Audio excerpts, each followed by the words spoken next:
আজকের এই ভিডিওটি এমপিওভুক্ত শিক্ষক এবং কর্মচারীদের জন্য অতি গুরুত্বপূর্ণ, কারণ ঈদের আগে আপনাদের জন্য বেশ কিছু সুখবর রয়েছে। শিক্ষা মন্ত্রণালয় এবং মাউসি থেকে প্রেরিত এই সকল গুরুত্বপূর্ণ তথ্য পর্যায়ক্রমে আপনাদেরকে জানানোর চেষ্টা করব। তো প্রত্যেকের কাছে আমার ছোট একটি রিকোয়েস্ট, যারা চ্যানেলের নতুন দর্শক, এমপিওভুক্ত শিক্ষক কর্মচারীদের সকল গুরুত্বপূর্ণ আপডেট সবার আগে পেতে এখনই চ্যানেলটিকে সাবস্ক্রাইব করুন।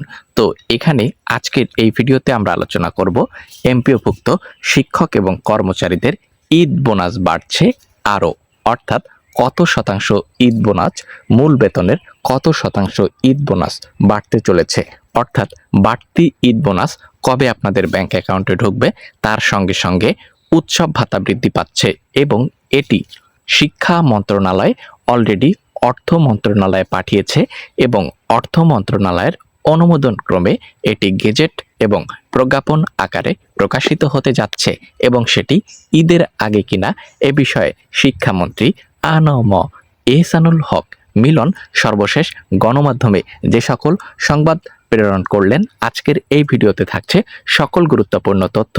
প্রত্যেকের কাছে রিকোয়েস্ট করব, চ্যানেলে যারা নতুন আছেন দয়া করে সাবস্ক্রাইব করে নিন। এমপিওভুক্ত শিক্ষক এবং কর্মচারীদের ঈদ বোনাস আরও বাড়ছে এবং এই বাড়তি ঈদ বোনাসের টাকা কবে ব্যাংকে ঢুকবে এ বিষয়টি আপনাদেরকে দেখানোর চেষ্টা করতেছি।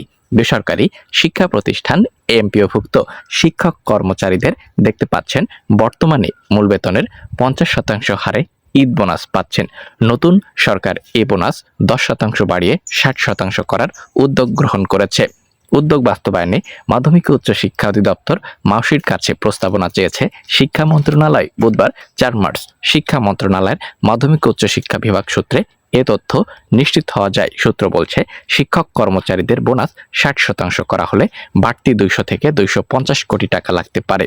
মোট কত টাকা লাগবে সেজন্য অধিদপ্তরগুলোর কাছে প্রস্তাব চাওয়া হয়েছে। অধিদপ্তর থেকে প্রস্তাব পাওয়ার পর তা অর্থ মন্ত্রণালয় পর্যালোচনা করবে এবং এ বিষয়ে বিস্তারিত সকল তথ্য রয়েছে, অর্থাৎ শিক্ষক কর্মচারীরা মূল বেতনের 60% উৎসব ভাতা পাচ্ছে।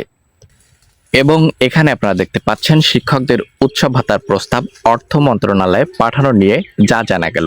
শিক্ষা মন্ত্রণালয় বেসরকারি শিক্ষা প্রতিষ্ঠানে কর্মরত এমপিওভুক্ত শিক্ষক কর্মচারীদের উৎসব ভাতা 10% বৃদ্ধির উদ্যোগ নিয়েছে শিক্ষা মন্ত্রণালয়। পর্যায়ক্রমে এটি 100% পর্যন্ত বৃদ্ধি পাবে।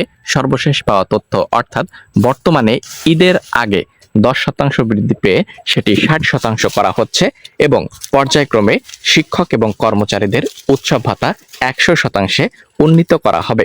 এজন্য 285 কোটি 78 লক্ষ টাকা প্রয়োজন হবে বলে মাধ্যমিক ও উচ্চশিক্ষা কারিগরি ও মাদ্রাসা শিক্ষা অধিদপ্তরকে জানানো হয়েছে। এই প্রস্তাব অর্থ মন্ত্রণালয়ে পাঠানোর জন্য একটি ডিও লেটার তৈরি করা হয়েছে। শিক্ষামন্ত্রী ডক্টর আ.ন.ম এহসানুল হক মিলনের অনুমতি পাওয়ার পর প্রস্তাব অর্থ মন্ত্রণালয়ে পাঠানো হবে। নাম অপ্রকাশিত রাখার শর্তে এক কর্মকর্তা ডেইলি ক্যাম্পাসকে বলেন, শিক্ষকদের উৎসব ভাতা ধাপে ধাপে বৃদ্ধি করা হবে। প্রথম ধাপে 10% বাড়ানোর ডিও তৈরি করা হয়েছে। এটি অনুমোদন হলে পরবর্তী অর্থ চেয়ে অর্থ মন্ত্রণালয়ে চিঠি পাঠানো হবে। অর্থ মন্ত্রণালয় যত দ্রুত অর্থ ছাড় করবে তত দ্রুত উৎসব ভাতা বৃদ্ধি পাবে।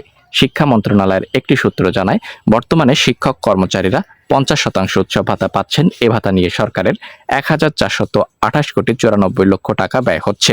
উৎসব ভাতা 10% বাড়িয়ে 60% করা হলে সরকারের 1714 কোটি 53 লক্ষ টাকা ব্যয় হবে এবং এখানে এ বিষয়ে সর্বশেষ তথ্য রয়েছে, অর্থাৎ শিক্ষক এবং কর্মচারী আপনারা যারা রয়েছেন, আপনাদের উৎসব ভাতা বর্তমানে 10% বৃদ্ধি করে 60% করা হচ্ছে এবং পর্যায়ক্রমে এই উৎসব ভাতার পরিমাণ 100% পর্যন্ত বৃদ্ধি করা হবে। কবে 100% উন্নীত করা হবে এ বিষয়ে এখনো জানানো হয়নি, তবে সর্বশেষ তথ্য অনুযায়ী 10% বৃদ্ধি পেয়ে 60% সেটি ঈদের আগে কার্যকর হওয়ার একটি সম্ভাবনা রয়েছে এবং আপনারা বাড়তি ঈদ বোনাস পাচ্ছেন আরও এবং সেটি খুব তাড়াতাড়ি আপনাদের ব্যাংক অ্যাকাউন্টে ঢুকবে। এ বিষয়ে সর্বশেষ আপডেট আসলে সঙ্গে সঙ্গে জানাবো। চ্যানেল যারা নতুন আছেন এখনই সাবস্ক্রাইব করুন।